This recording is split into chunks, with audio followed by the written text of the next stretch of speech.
9:20 a.m. Cotati City Hall.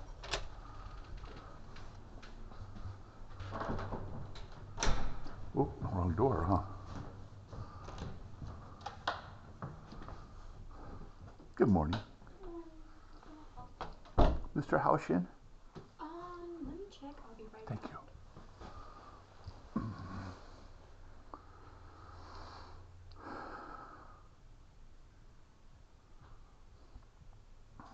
He's here. What's your name? George Barich. George Barich. Okay.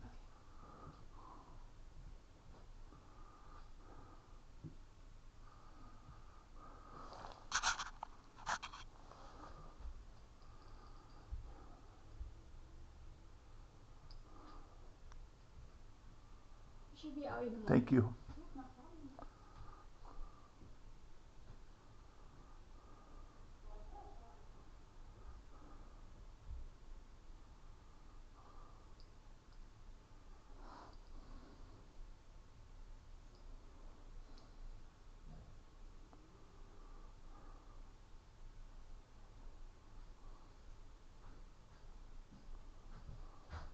Good morning, Mr. Housh. Good morning. Did you have a good weekend? I did, yes. Good. I have a question for you.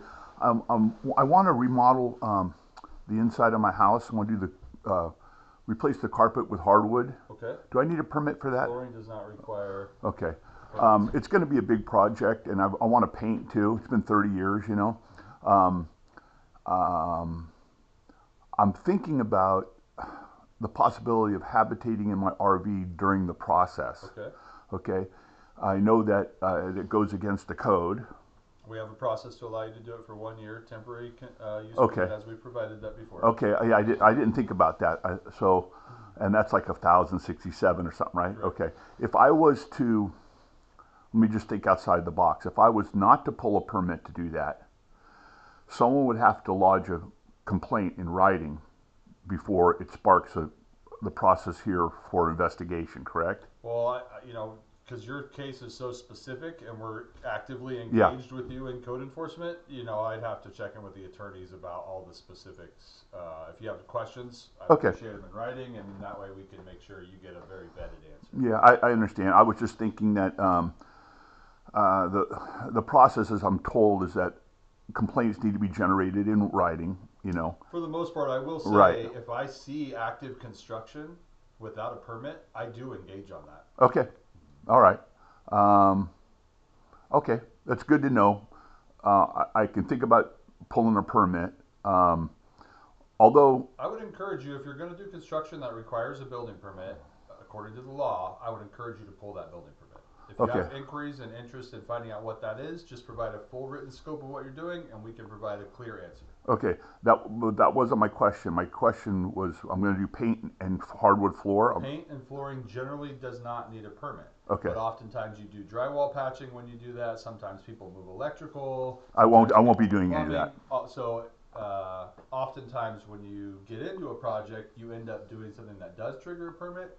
So again, if you want a very detailed answer, I'll provide I would appreciate a detailed list. Okay. Generally, cabinets, countertops, paint, flooring are exempt from building permits. Okay. But just like I said, if you end up doing cabinets or countertops, most of the time you end up touching electrical or plumbing or patching sheetrock, which does require a building Okay, and if I do that, I will pull a permit if I want to move an outlet or change an outlet or something like that. My question was more specific if I habitate in the RV. Well, that's never allowed without approval. Without approval, right? Okay, and then a complaint would need to be sparked by a written complaint by somebody. Well, again, if we, because your situation specifically, we're engaged on unallowed human habitation of recreational vehicles. So I'm not going to tell you that we're never going to engage with you on that property unless a complaint's filed. Oh, I see, because it's We somehow. have an active case trying to get you to stop doing that right now. You think it's going on right now? No. Oh, I'm I just mean, telling you, oh. that's what we've engaged on 2 years ago. You've been kind of raising a lot of other issues that we've had to answer questions on, and we're happy to do that. Right. But again, we still have never had a ruling or a decision on. The whole point that we started talking to you which was unpermitted habitation of recreational vehicles on your property. Right, although there was never any evidence provided by the city that there was any human habitation after September 20th, 2023, which was the Sure. deadline. Yeah, well, you right? wouldn't let us look in your property or in the RVs. We did It was, our well, best. that was my RV. I understand. Right, it was my So we RV. did And, our best to establish our case. Right, okay. That's why we have the neutral third-party hearing officer, you know. okay, all right. You I just wanted to, present your I facts. just wanted to see what, before I pull a permit to habitate an RV for 30 or 60 days while I'm doing the work, whether someone would actually have to complain, because the cities tend to testify that we don't do anything unless there's a written complaint.